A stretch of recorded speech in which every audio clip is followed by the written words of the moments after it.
today. We have a really interesting presentation. I'll wait for the recording to start.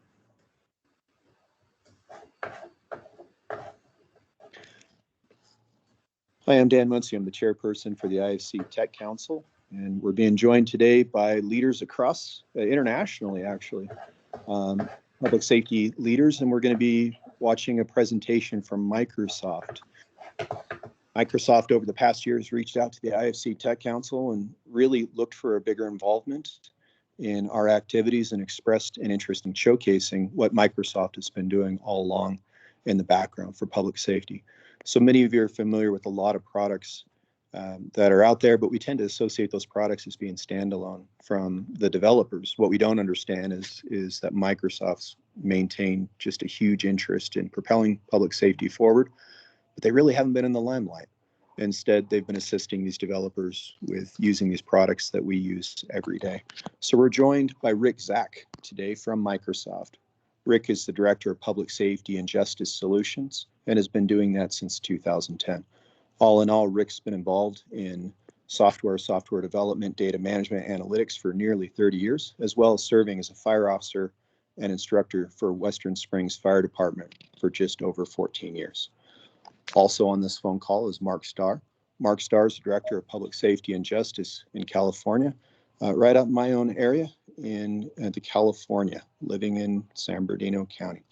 So I'm going to turn this meeting over to Rick. And Rick, I want to thank you for taking the time to demonstrate all the solutions and discuss the ways that Microsoft has been involved in the background.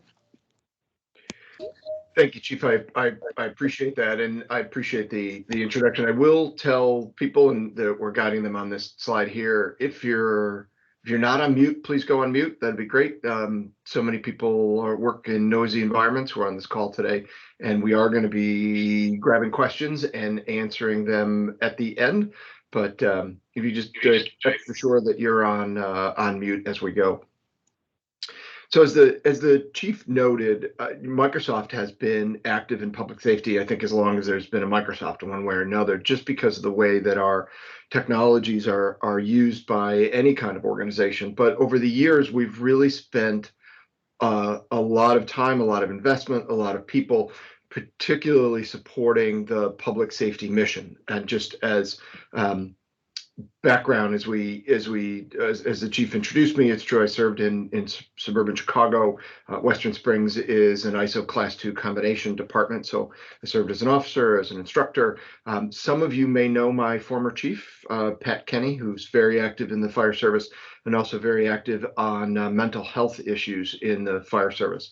And for background for me, is in addition to the service there and as part of the role of driving public safety, expand my view, I went on with actually graduate studies and a degree in Homeland Security from George Washington to put all the pieces together, because what we see is that we respond, we operate, we all drive in a connected way. And so you'll see that as we sort of talk through technology, that so much of it is around collaboration, both agencies to community, agencies among themselves, agency types among themselves. So you're going to see that that real theme of collaboration drive throughout. One thing I want to highlight as we get started is I think the chief made an interesting point that we're behind a lot of the things that you see, and we don't necessarily get noticed or recognized for the work that we do supporting others. But there are some changes in technology itself that difference on enabling new capabilities, but bringing what we do around things like cloud much more to the foreground, where before you didn't need to know that we were in the background supporting somebody who's supporting your operations. And now it becomes critically important, not just for operational reasons, but for things like compliance, to know who's behind your solutions and what approach are they taking around security, compliance, all those other things. So what I'm going to share today is a couple of things, some of the background of the technology transformation that we're seeing that is reflected in solutions for public safety, and in some cases are capabilities that are around the corner, because this is going to drive the solutions that ultimately you leverage to support your operations, share some insights on how we drive that, how we support that, and then close with some examples of both what Microsoft's doing and what some of our partners are doing to innovate on some of the platforms that I'll be talking about. So with that, I'm going to jump in. I almost want to start with the backdrop here of how much the world has changed just in 5 years, in 10 years, in how much everything is now interconnected in a way that it never was before. So we think about things being in silo, and they used to be every data set in a silo, what you did set in a silo, and no longer does that happen, because the way that data is created, the way that it's connected to people has changed completely. So this idea of just having data live in a place, or you have an alarm panel on a building that might be connected to the security company. Well, now we're talking about mobile devices on somebody's wrist that could tell you critical information about how to treat them, for example. And one of the things that we look at is, I'll give you one example as we move on. Actually, I'll duck back for a second, which is you used to just go for a walk, right? Think about it. You walk out your door, go for some time and walk back. Well, now there's almost no event that doesn't generate data, because your watch or some other device or your phone will tell you how long you walked, what distance you walked, how many calories you burned. I've got a Garmin watch that will tell me my elevation change over time.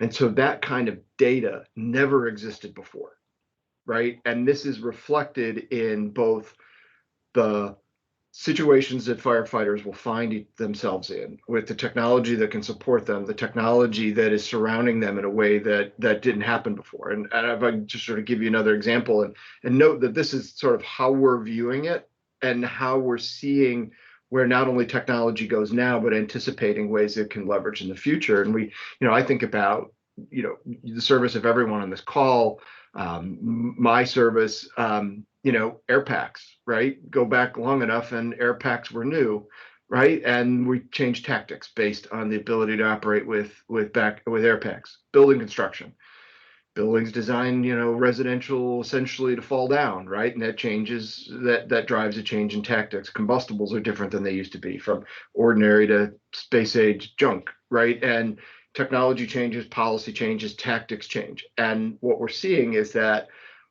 kind of change is coming now as a result of everything we're talking about here, that you have data connected, you have people connected, you have agencies connected. You can drive a connection around data and around operations in a way that just simply wasn't possible before. And we're going to see that change operations. And as a result, we're going to see it changing tactics. This is important to look at. I know it's a lot of words, but we drive this and work with all of our customers, public safety, et cetera, in government, is about this idea of there's an outcome and of every event, and then what do we learn from it, right? And to try to support both through culture, through policy, but having technology support it so that you are driving a good outcome, right? Learning from that experience, building that experience and those learnings into SOPs, putting them out in the field, doing some learning, and then keep that cycle turning. What we're seeing also is that the critical role that technology plays just in that cycle, because it used to be an after action. I'll give you one example. We'll come back to this later. An after action was, we're going to sit around a room. There might be a whiteboard, right? And an after action now is going to be incorporating a lot of digital information, a lot of data from sensors, from people, from rigs, from video, that is now driving a very different after action than we had before, which changes tactics, changes SOPs, changes policies, et cetera. So we look at our role and the role of technology in public safety being not just about technology.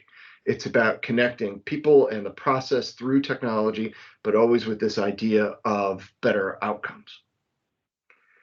The next piece of backdrop to sort of set the table here is the 4 big changes that we see happening right now. I mentioned the first one, this idea of, sometimes it's called big data, but that idea of just going for a walk without generating data is gone. Everything generates data. Your rigs, your cars, your people, the houses that the people live in that you're responding to, the chemical plant that you go respond to a call on.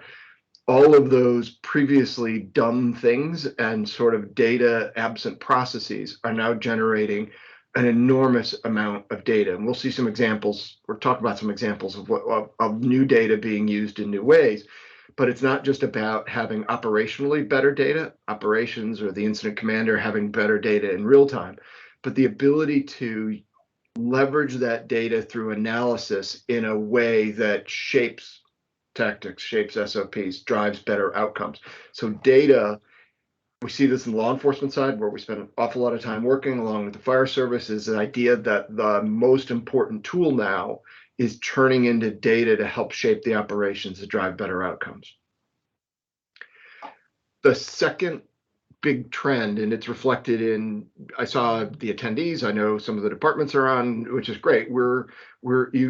I see you're using technology back-ended by the cloud. And so that could be inspection data. We're seeing CAD data. We're seeing a lot of other data and solutions being platformed in the cloud. And without a lot of fuss being made about it, it's become the back-end platform for so many things that we do in our daily lives, that we do in public safety, right? And it's worth spending a few minutes just on cloud itself, because there's so many different versions or understandings. What do we mean when we see cloud? We say cloud. And I've been in so many discussions, public safety leaders, where we are defining it differently, which is driving different understanding of how to use it, what the complexities are, where the opportunities are.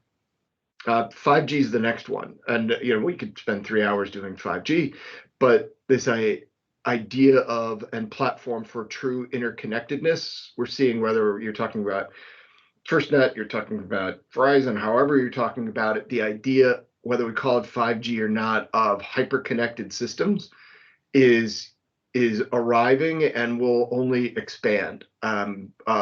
Rigs, other devices that become aware of each other when they get to the fire scene, start lighting up, start sharing data with each other that's coming from firefighters. I mean, not long ago that was science fiction. We'll actually talk about some things that are happening now that's real, right? That you now have this mesh where you can leverage technologies in a way where it used to be just an LMR in your hand and talking to dispatch or talking to somebody else who's on the fire ground.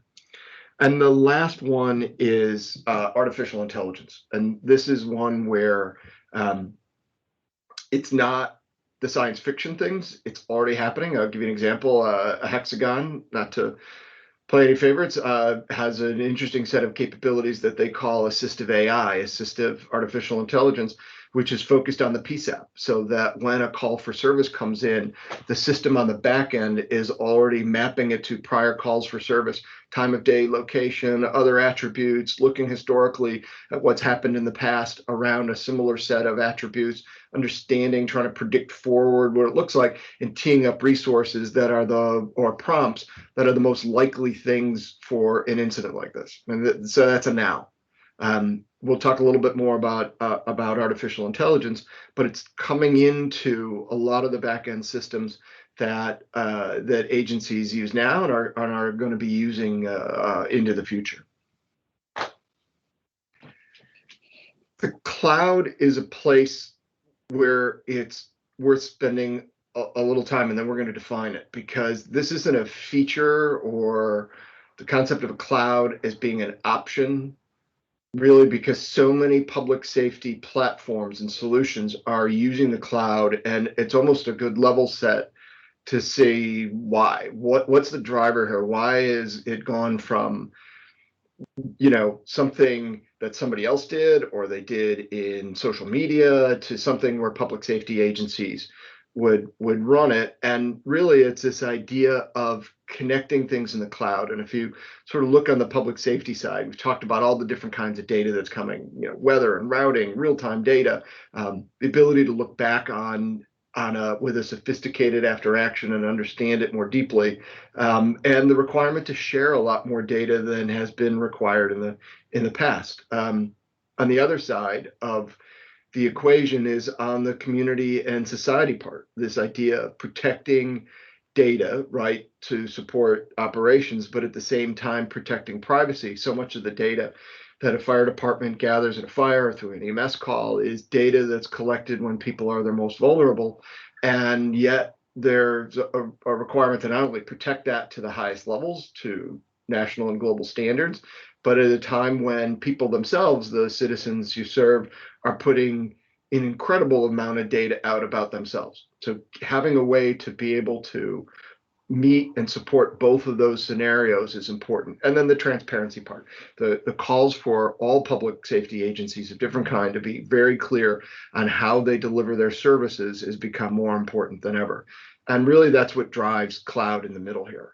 It's this idea of being able to leverage new capabilities that a department wouldn't necessarily be able to develop on its own. If you're talking about some of the artificial intelligence capability, the predictive analytics, other kinds of rich analytics, departments can do it. But if you have a cloud provider developing these and delivering them at scale and constantly updating them, then it's about having a platform that is continuously getting better to serve both departments and the solution providers that support them. And a lot of that requires a ton of computing power, especially some of the deeper collaboration and those deep analytics and artificial intelligence. They're the just raw hardware computing power to generate and support those generally outstrips any department's capability. Yet the cloud is this elastic, scale as much as you need to solve a problem and scale it back down platform that you not only get those new capabilities, but you get this elastic on-demand capability to support them. And then I would say the mission part is important because one of the things that we focus on is where and how should technology be invisible, right? And there's a great discussion because the answer can be both depending on the scenario. And when we think about embedding those after action analytics or those real-time screen pops to somebody in a PSAP to make better decisions, you really want the technology invisible to them. You want it in the background, and what they get is the result of all that heavy lifting. And that's this idea about letting agencies focus on mission and not so much about having to run the hardware infrastructure and all the development and everything else. Let a department focus on the mission and let the different people in that value chain, from the cloud provider to a solution partner, which can be Microsoft or our partners or one of those partners, it keeps you focused on mission. And then the cost piece, and I want to look at cost in a very specific way here that I think that is important. Cloud has disrupted the normal path for new technologies to get implemented in any industry. And one that's really interesting to see is in public safety, because typically in the past, to develop a new set of technology capability, software, hardware, something, it was only the largest departments that could do it. They had a large enough budget to have a little slack in there to do prototyping, piloting, sort of building something, right? They had enough people on a large department to have enough slack to have some people working on something. And so typically across public safety, it was very large departments doing the innovation through technology. And then that would sort of come down to smaller departments over time. And we've seen a real reversal in this because of cloud. Because a hosted cloud solution for a department, one where none of the bits, if you will, are running on your servers, they're all coming out of the cloud from your partner. It means that a small, mid-sized department can pioneer, can embrace, deploy a purely cloud-based solution faster than a large department that is going to try to do a lot more on its own. And we see this in fire, we see this in public safety, we definitely see that, in police, we see this in emergency management. We see the innovation through that cloud mechanism happening in small and mid-size far faster than it ever was before. And we're seeing the first deployments of really innovative solutions happening in small and mid-sized departments because none of those requirements about buying extra hardware and putting it in and having people do development are there. And that's really interesting. So now we're seeing innovation happen in the middle and move its way up to larger departments. Now, one of the things that is important to see any of this when we talk about cloud is this idea of what is the cloud when we're talking about it. As I said, I've been in plenty of discussions where we're all describing something that we said was the cloud. What was really was different waves of the cloud itself. And honestly, there's 3 waves of the cloud. And so quiz yourself as I go through 3 waves and tell me where, or think to yourself at least where your view is. And what it is the first wave of the cloud, and this is where most people think about it, is somebody is the old joke. There was a joke that said there's no such thing as the cloud, it's just somebody else's computer, right? And it was true enough in the early phase of the cloud because it was just your stuff running in somebody else's data center managed by somebody else. And that was it. Right, it was just somebody else's data center, and that was an important way to get started because it did offload hardware management, IT requirements to a cloud provider, and a public safety agency, a fire department could leverage that as extra capacity in their own computing infrastructure. But while it started there, it didn't stay there because the next wave was about connecting things, and that is, if anybody's a Netflix customer, compare watching a movie on Netflix on your phone versus you have to be in your house in front of the TV at a certain time to watch a program on a TV connected by a wire to something else, right? So it's this idea of totally disrupting this idea of everything is wired to each other by putting the cloud out as a common platform that everybody comes to, both the service solution provider and the customer. So if you're running Netflix, you already get this idea of connection platform. I'll give you an analog from the blue side of the house with law enforcement. Some of you may know Axon, which previously was named Taser. They started with the weapons and now are the leaders in body-worn camera.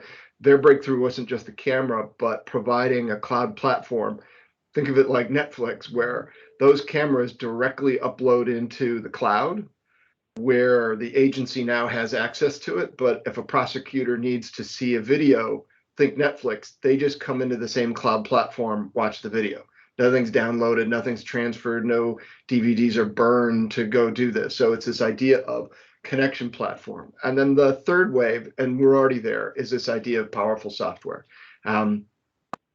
Speech to text transcription in real time. You're going to see an example where you've got in a PSAP text to 911, text back to caller with translation into 60 languages. That's different than a copper line call into a PSAP 911. It used to be what's your emergency, then it was 911, where are you? Right? Well, now you can bring all that data along and even have texting coming into a PSAP where language isn't a barrier anymore. So that's where we've gone from being running stuff in somebody else's data center, cheap hardware, connecting people together in a platform, and now leveraging the cloud as software instead of cloud as hardware to power it. And I'm going to give you some examples sort of before we end of where cloud and artificial intelligence are changing operational tools on the fireground. And it's by putting all 3 of these waves together. Hardware that you don't have to run, somebody else does, a connection platform where you can bring people in and out subject to security, authentication, everything else, and the software that creates capabilities that weren't available just a few years ago. And the idea I always try to remind people here is, everybody on this call probably used artificial intelligence today. If you talk to your phone, I asked my phone the weather.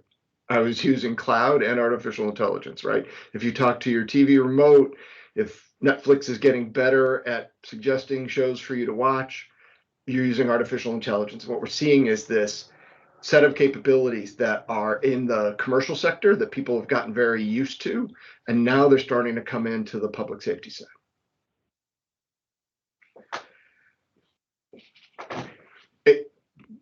One thing that's important to remember, and there's got to be at least one person on the call who's wondering the answer to sort of these questions, which said, okay, this requires a lot of trust, right? It's easier to trust when the servers and everything else is in the data center for the city, for the county. If it's in the basement of the headquarters station, you can go down to the basement, you can see the blinking lights on the servers that support the operations for your department.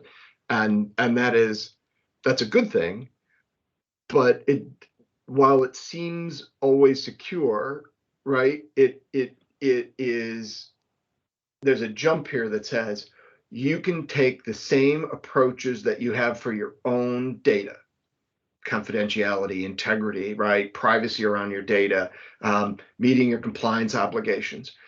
And the question I would just put to you is the point I would make is those same rules apply when you move things out of your servers, computing infrastructure, and into your cloud providers, right? There's no easy button for the cloud provider. There's no get out of jail on it. The same rules apply. The compliance standards that you are subject to, your cloud provider needs to be subject to with the right credentials backed by third-party audits.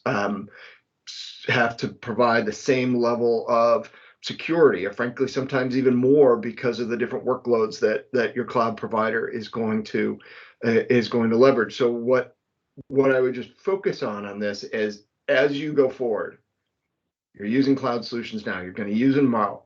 These are the 4 questions to ask, right? This is it. Like, let's talk about privacy. Let's talk about compliance, because the same rules apply. And the cloud, in some ways, is an extension of what you do, just managed by other people.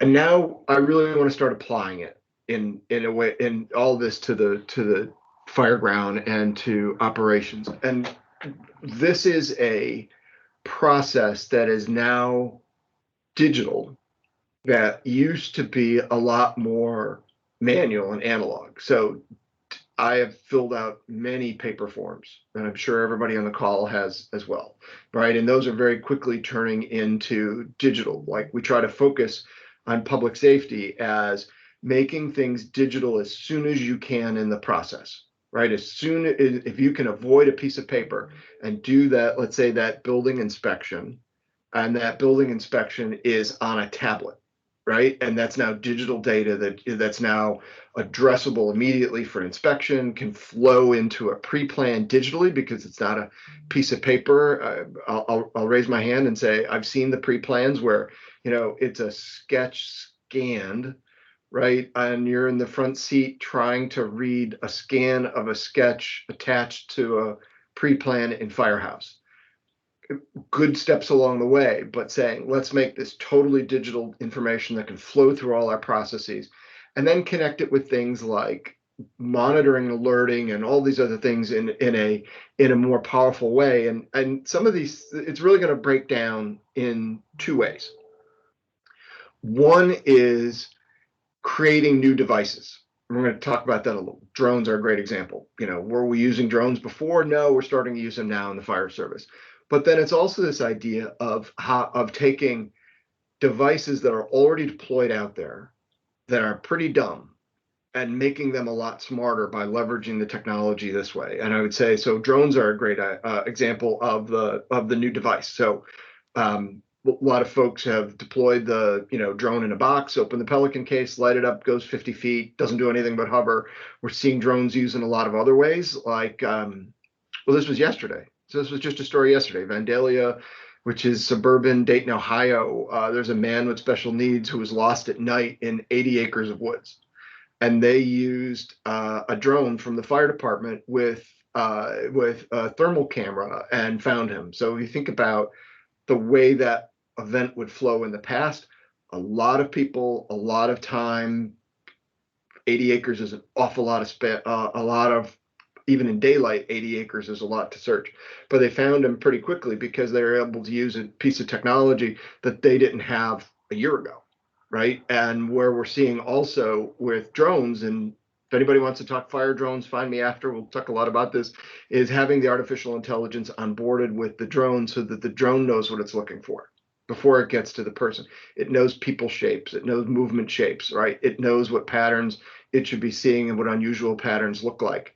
That's where we're taking, where we had people in flashlights at night to a device that can show us a video stream live, to a device that can search by itself and only alert a person when it sees something worth looking at.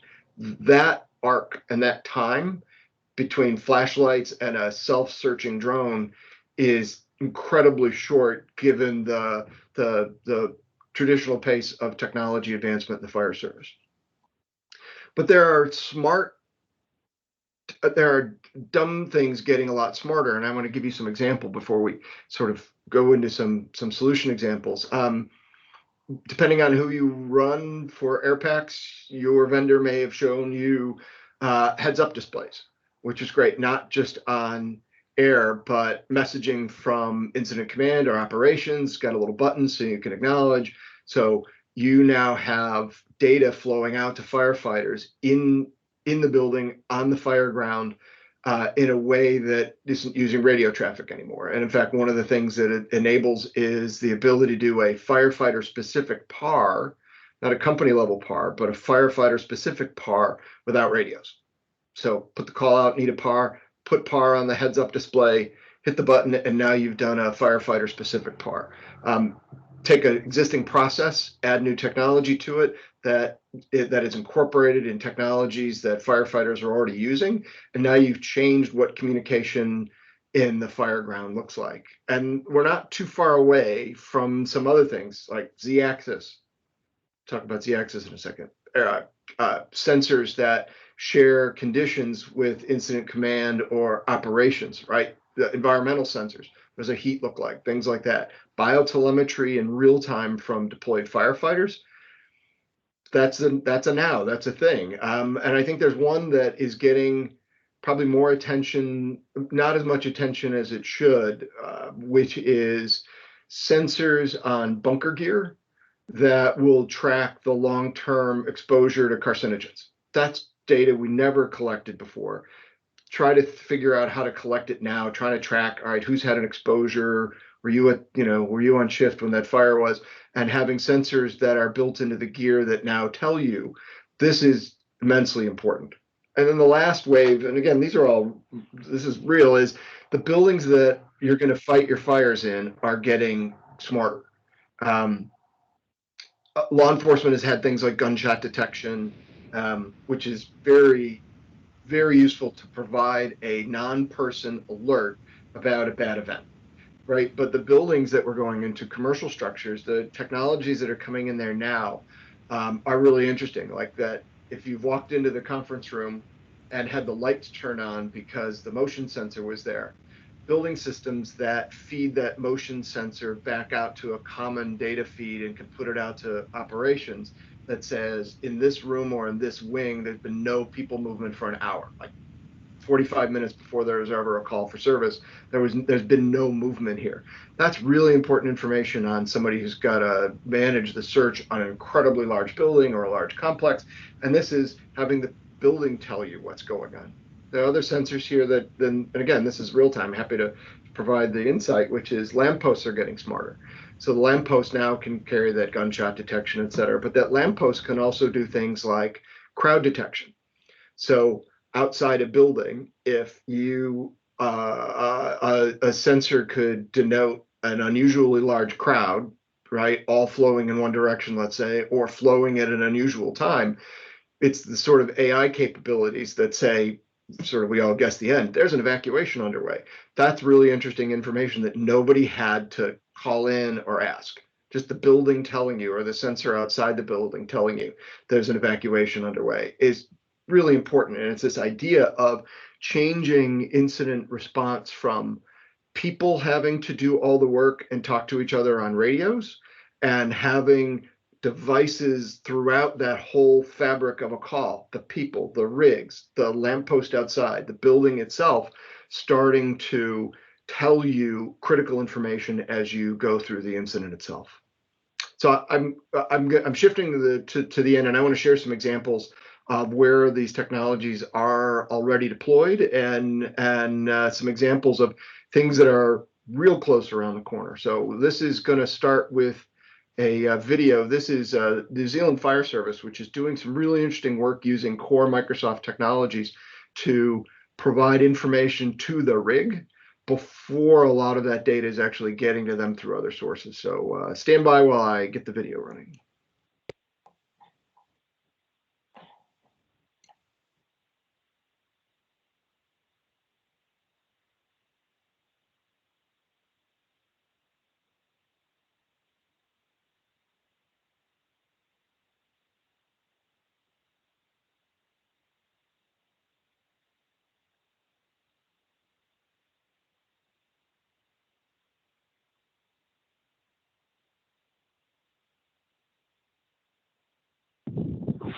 Hey guys, I just heard that there's no audio, so I'm gonna give you my best narration of this fine man with the beard. What they're doing is they are using core Microsoft capabilities, Teams, Outlook. These are things that you use right now, and what they're doing is using them. Here, let me get over here for a second.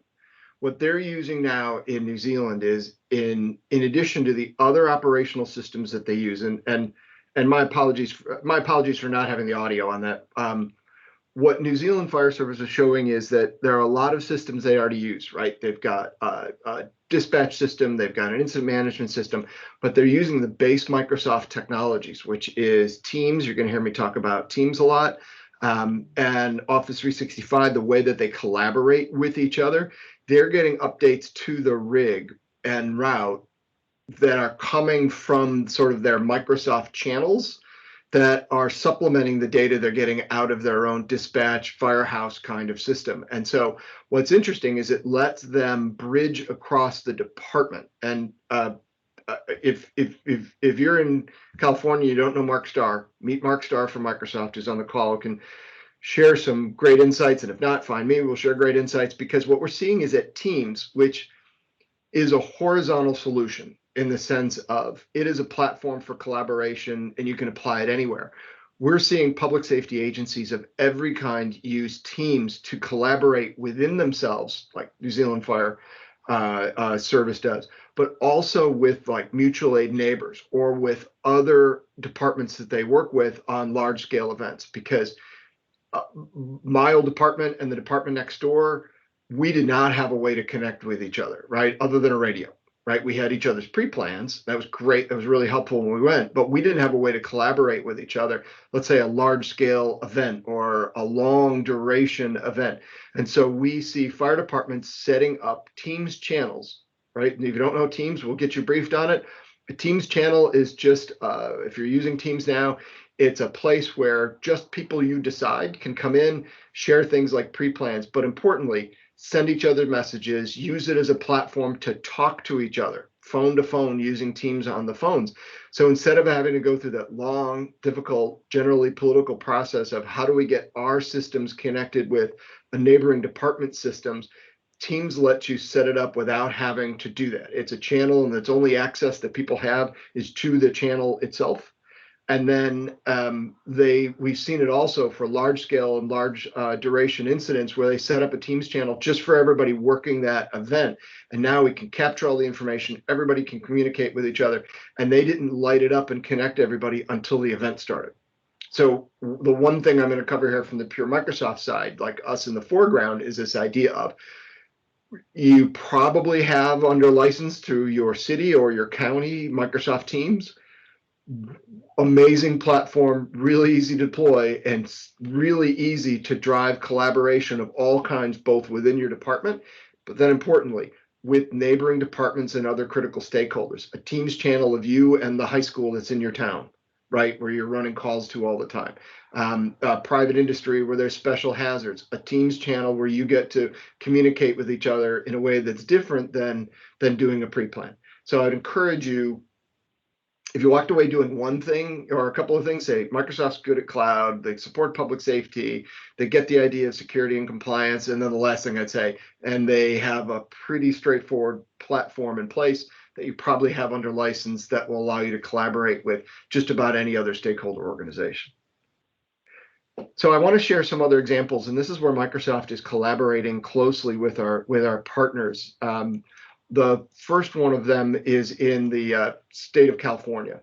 So California Office of Emergency Services, if you're in California, and Chief, I know you are, and you know the Cal OES has, rather than try to replace the CAD platforms in the PSAPs across the state, there's 440 or so PSAPs, they have made available and are now deploying a solution from a company called Rapid Deploy, their solution Radius, which wraps an existing CAD with a whole series of capabilities, which is mobile call location.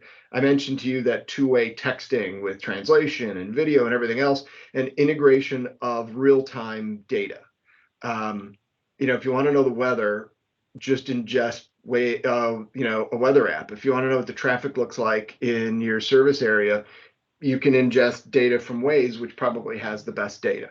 So it's this idea of breaking down the normal walls of only being able to use what a department built or deployed on day one, and use modern sort of social services to support that. And there's a really interesting use case. Governor Newsom in California highlighted this in particular inside of COVID, which was it's enabled some departments to do something they couldn't do before, which is if a mobile caller, figure 75–80% of the calls coming in are mobile. If a mobile caller hangs up, that dispatcher can text them back to their phone, right? So that's great capability by itself, right? So they don't even have to start the call. They get a call, there's a hang up, they can text back.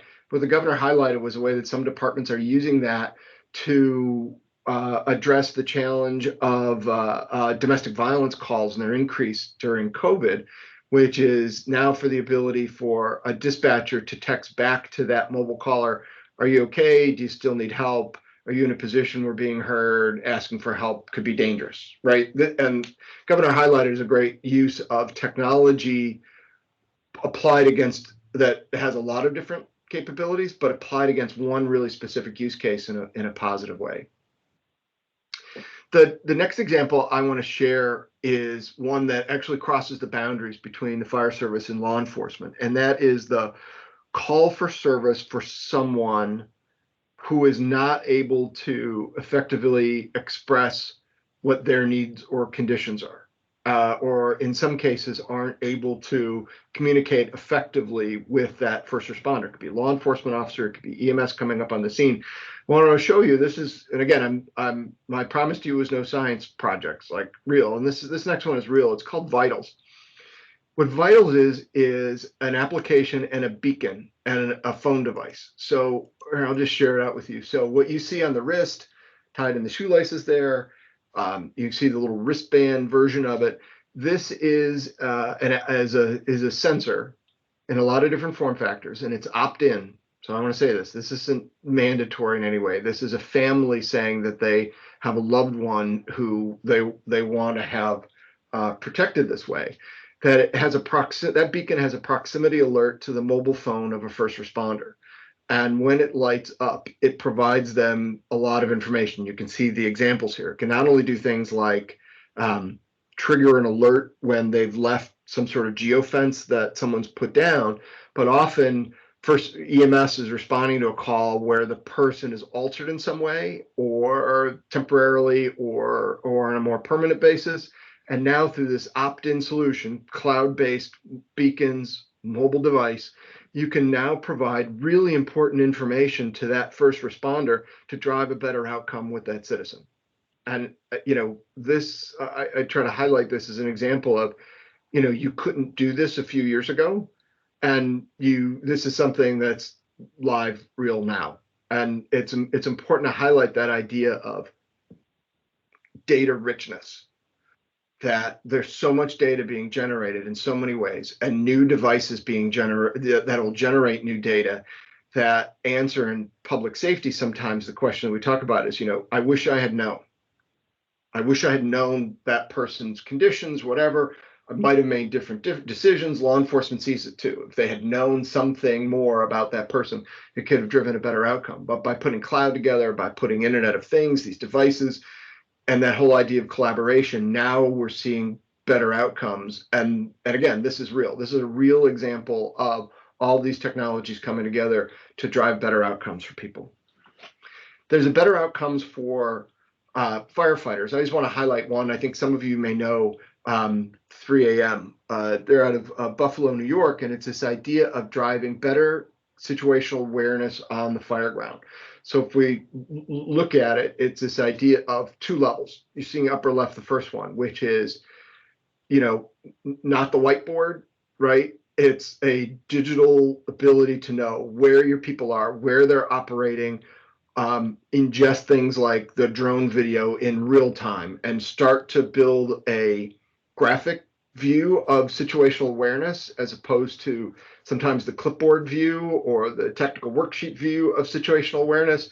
And you see lower right, and I'm going to give you the sort of the peek around the corner, which is a device to provide location data and capture other data along the way. And you may have seen it. I think it was Tuesday, AT&T with FirstNet announced some Z-axis tracking capabilities. So this is what I said when I said some of this is just around the corner, because if you can do Z-axis on a device on a firefighter's air pack and ingest it through to software like this, now we have a real-time firefighter-specific view of where people are.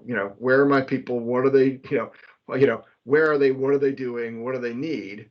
Right now is presented in a way that's very different than the radios. And the other piece that's important here, and I think I talked before about the analog after actions. You've all done them. I've done. It's a whiteboard. Devices like this and software like this actually let you go back and play the incident again.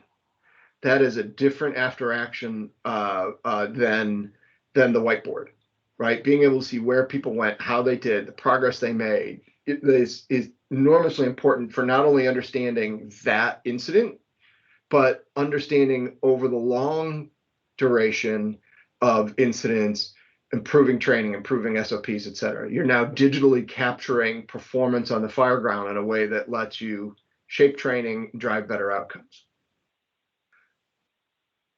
Another solution I want to share with you is it's called Stealth Power. And the reason I want to highlight this is one of those things where I mentioned that sometimes technology is taking dumb things and making them smarter.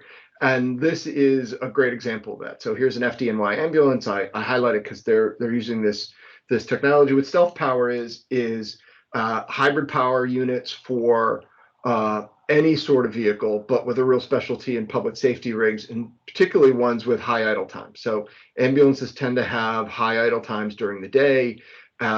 And what they're about, what Stealth Power does, powered by cloud, you can see all the analytics and everything that's behind it, right? Deep analysis, is it reduces your engine runtime, which drives a lot of really good results coming out. So if you're not idling as much, your engine runtime's down, your fuel consumption's down, your emissions are down, you're actually stretching the length of that engine service time. And I'll give you the data. This is public. If somebody from FDNY is on, congratulations, because you're doing great work.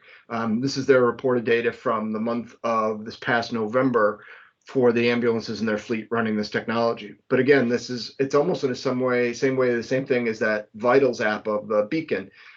It's not a piece of hardware anymore. It's not a piece of software anymore. It's hardware and software together that drive an outcome that wasn't possible before. And these are their real numbers. So it makes a difference to take technology along both dimensions, hardware, software, weave them together and drive better outcomes. And sometimes a better outcome is improved operational performance and lower costs for the department.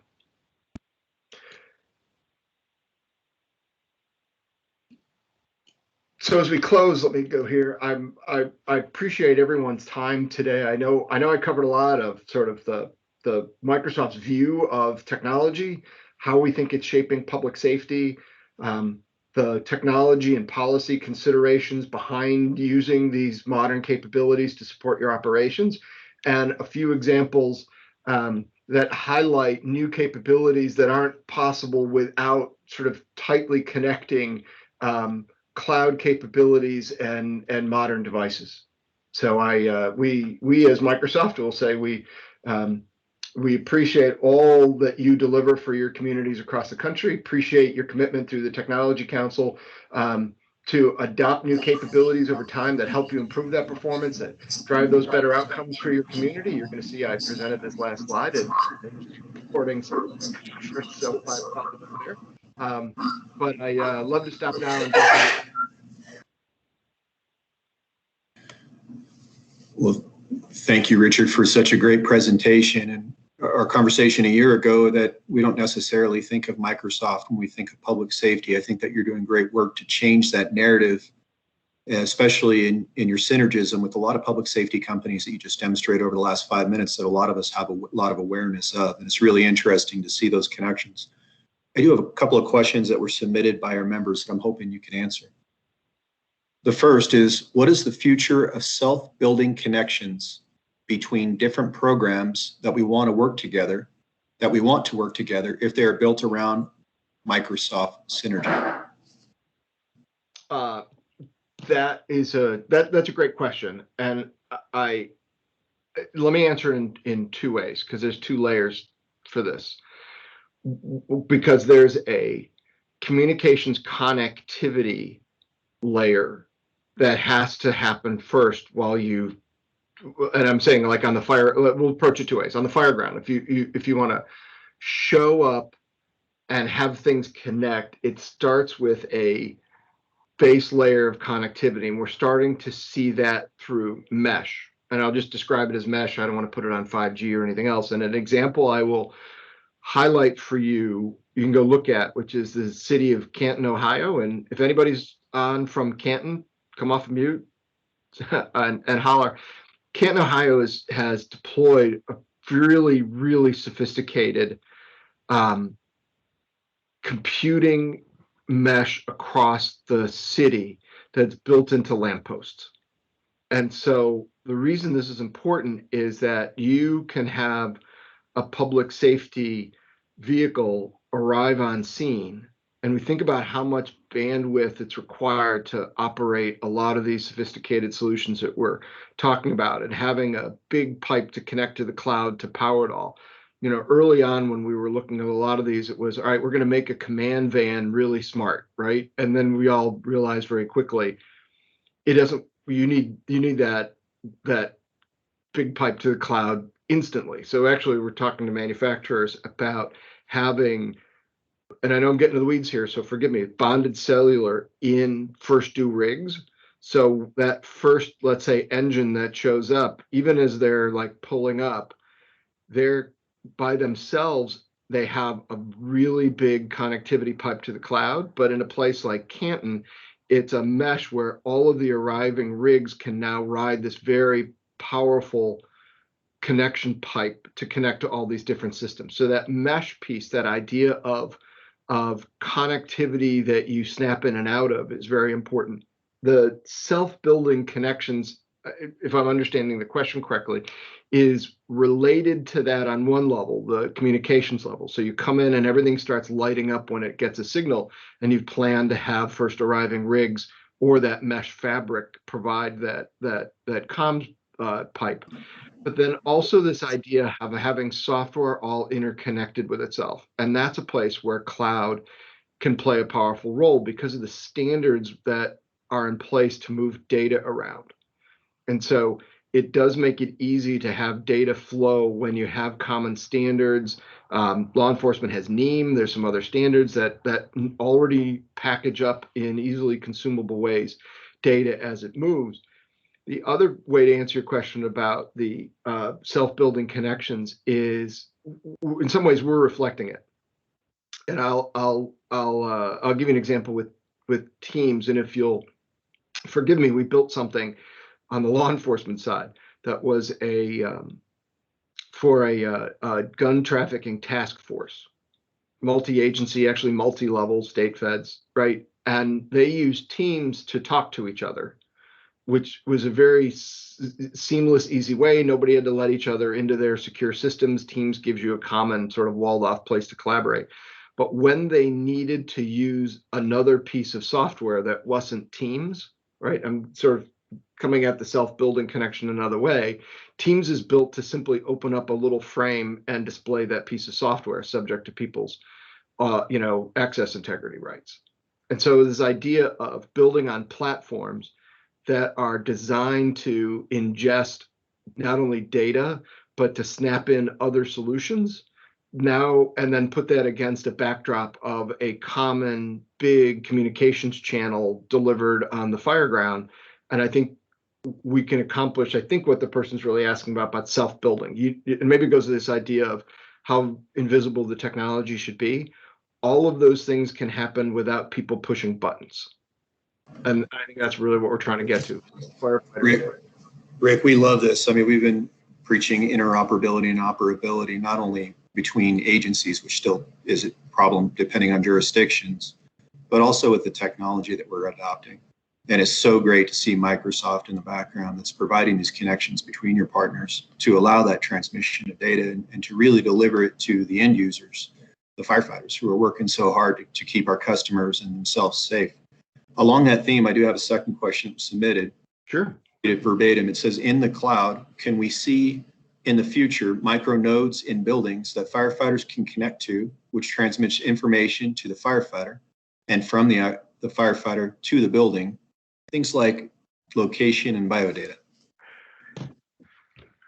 I'm gonna, as long as I get to use the phrase in the future, then the question, then let me tell you what's under development, that, and I know this is Microsoft in partnership with building system providers. And that question, that part of the question of data from firefighter building to firefighter is yes, because one of the scenarios that we want to support, and it will happen by supporting the building system vendors, is when that rig arrives on scene, have the building connecting to like wherever command lives. And you can imagine that varies by scenario, right? It's the first due, it's the battalion chief coming, it's the command van. What we want to facilitate, and we're working together on, is the ability for that building to share its own data directly with firefighters on the scene, or through some loop to headquarters. But just follow me on it. When just knowing the location of where, let's say, the smoke alarms going off is useful, but not that useful. If I could get data from the building when I showed up and it said, here's where that smoke detector's going off, here's what the occupancy of that space is, like, is there something unique to it that we need to know about? And then also that activity data, environmental conditions data, but also that activity data. If you're at the front door of a very large building, multiple wings, and the building can tell you that no person has moved and tripped a motion sensor in B wing and C wing in the last hour, having the building tell me that when I pull up is really important. And we need the building to tell the first due or the incident commander that. And so as long as I can say in the future, that's really where it's going, where not just having the building smart, but having the building connected to the people who are coming to deliver service there. And that's a future that we want to talk about. We're very excited about that. That'll directly transmit into more efficiency in our operations, public safety for sure, and increased safety for our firefighters. Right. As we're seeing development of smart buildings, the connectivity for public safety in those buildings and back to the cities and the counties and the citizens that we serve, I think that it really lends to a lot of community risk reduction efforts that we're working on, that we're driving public safety towards. We're going to switch a little bit over to more of the large incident operations. And a question was submitted: has Microsoft looked at working with platforms like WebEOC to share documents and create IAPs through normal Microsoft tools? I'm going to say, if you could see me in all caps, you would see me say yes. Yes. Yeah, if you think about we don't want to replace the people who are already delivering that last mile solution in front of a call taker, right? There's not going to be a Microsoft CAD. There's not going to be that that incident command that you mentioned, like that's going to be Microsoft providing services to support that solution. Esri is a good example. Like, we support them. We don't want to be them. We want to support them. And so I'll go to the sort of the other part of your question is, what we want to do is work together on the platforms so that we can help people consume information in the platform that's most appropriate for them. So in your example, if somebody's in the command van, they might be looking at WebEOC, but that data processed by somebody else or flowing in some other route, we want that to be able to show up on Teams, because that's how someone in that extended scenario is best able to consume information, right? It could be political leader, right? It could be senior staff, somebody who doesn't need to see the panels in the command van, but needs the data. We want that to reach them where they are, how they are, and in the best way to reach them given the scenario. So yeah, we want to, and already do now, partner very closely across the industry so that our partners can leverage technologies that our people are already using. Teams is another great example. So that through that collaboration, again, we're able to reach every different kind of stakeholder in a scenario with what they need to know, delivered the way that's most appropriate for them. Well, Rick, I truly appreciate your time. And I know that we're coming up pretty close to an hour now. I think we're a little bit over. Is there anything else that you'd like to offer as far as the future of technology through Microsoft? Where is all of this going? I just had a question come up. Let me read this one. Sure. And then we'll get to that. Actually, not a question, it was just clarification on one of the items that we spoke about. So I'll have you answer that question. Is where do you see Microsoft's role in the next, say, 5 years or 10 years? Is it going to continue to work in the background, working through your partners? Are they going to take a little more active role in public safety? Where do you see Microsoft's role in all that? So I see us playing an even more active role across a few fronts, and I'll break it down this way, which is creating more capabilities that then get consumed and delivered out by our partners. So it might be a piece of software that is about supporting the fire service, and you may get a new feature in your next upgrade, and it turns out behind the curtain that's actually a Microsoft capability that we're delivering through cloud that our partner is wrapping with some additional capabilities. So you're going to see us having done that and do that far more in the future, because we think we can scale in a way that makes it easy for our partners to leverage very modern capabilities without having to build them themselves, right? And get to market faster, which means serve you and your communities faster. I think you'll also see us drive platforms like Teams much more declaratively to public safety. I think we've spent appropriately a lot of times speaking broadly, like, hey, you can collaborate in new ways for whoever you serve through a platform like Teams. I think you're going to see us taking a much stronger, much more visible position on providing support and sort of templates and things that let public safety agencies leverage what are really horizontal platforms and deliver them in a mission specific way. The other leg I would give you, and it is, you're going to see us, you might not see us, but it's good to know we're there. We have a very strong advocacy around things like data and security and compliance that ensure that we can not only help our public safety customers deliver these new capabilities, but with the appropriate policy framework around them. And probably the best example there is artificial intelligence. We are, I don't want to say farther ahead, but we're way in the front on saying not just, hey, we have these amazing technologies you can use for artificial intelligence, but actually helping our customers craft their own policies around how they use them.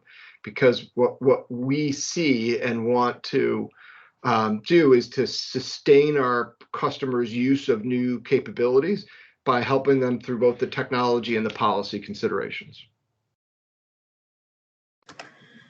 Thank you. I'm now calling a couple of our members. Jack, I you have your hand up. I'll call on you first, but I'm going to ask Stefan, if you're on, if you could take yourself off mute, I'm going to ask you to speak a little bit on some of the building information modeling systems that you've been working on and perhaps discussing where you see Microsoft in that space. So I'll go to you first, Jack. Thanks. I just sent you a chat about what my question was. As platforms are shared across teams, will the information be bi-directional? Will somebody be able to add information into that platform from viewing it through Teams? Yes. Yeah, and I'll give you an example, or at least go back to that example on the law enforcement side. That task force, everybody who was on that Teams channel for the task force can get information from it, post information back, use it as a platform to call each other, Teams calling like we're doing now. Do things like chat, and chat is really helpful when you have teams on asynchronous times, right? It's not an email, everybody can see it. You don't all have to be live to do it. That's all bi-directional. And so that's this idea of collaboration across organizational boundaries to focus on the mission. And I love whoever put the Bill Gates quote. That's pretty funny in the comments. It's funny that Bill Gates' article just came across a major news article that was talking about how Bill Gates wants to create a pandemic firefighter. So it's truly great to see Microsoft from its leadership on down looking at public safety. Stefan, are you with us?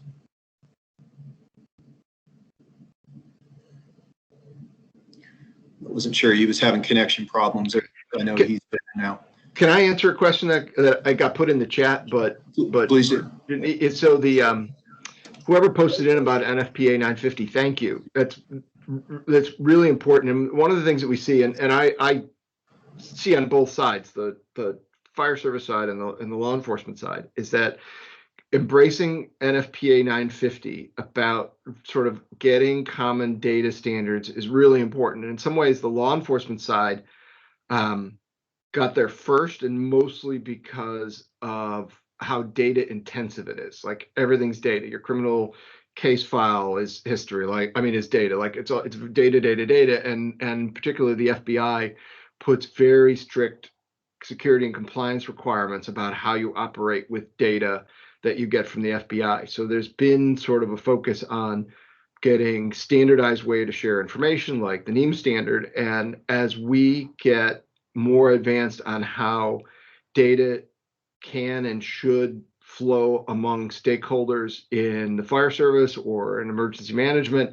having common frameworks is going to be very, very important, because otherwise it's Wild West and everybody's firing data off in their own direction. What we need to do is make sure that we're doing things in a way that enables everybody to share on a common standard.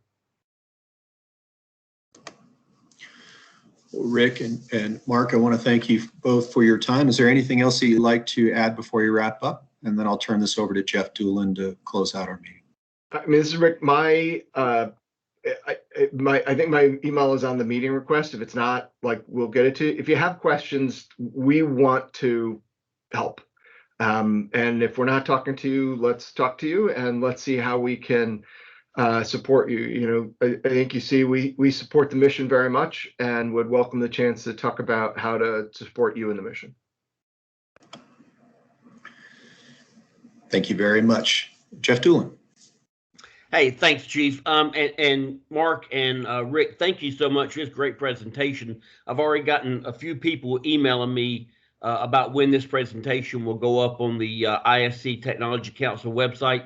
Richard and I will work on that as soon as we get the recording from you. But also, I'd just like to say thanks for your support and the leadership that you're giving to this technology arena that the fire service is just now starting to get into. But I think we're jumping in with both feet very hard. And so what you showed today really should be shared out to a lot of our folks. And we hope to maybe highlight this and maybe do an article because the cloud computing is now the thing that everybody that we deal with whatever it's a pre-planning software or whether it's communications, everybody's going to the cloud. And I think what you presented today, Rick, will help ease a lot of people's minds about that. So thank you all very much. And we look forward to our next webinar later this month. And Chief, I'll turn it back over to you and let you close this out. Thank you very much, Jeff Doolin, and the support of the IFC makes this possible, and finding some really great partners. Rick, thank you for everything that Microsoft's doing. You didn't really talk about some of the benevolent activities that you guys have been involved with in the background, but it certainly is noticed, and we truly appreciate it. I did want to speak real quick on the Tech Council for those of you who might be listening. Our Tech Council serves as a knowledge center for the technology developments that affect the fire service. We are looking for great members to help us advance the fire rescue EMS services and allied agencies to be the cutting edge technological adaptation. Our good friend David Blankenship from Intera always points out that public safety as a whole is the second slowest adopter of technology, only behind the construction industry. Our aim is to change that. If you do go to our IAFC website or just Google IAFC Technology Council, the bottom of the page, there is a link that will allow you to participate in this forum, including a membership form. We are looking for some great members to continue to help us spread the goodwill. I'm going to go ahead and end this recording now, but I'll ask our membership to stay on for a couple of general announcements. Thank you.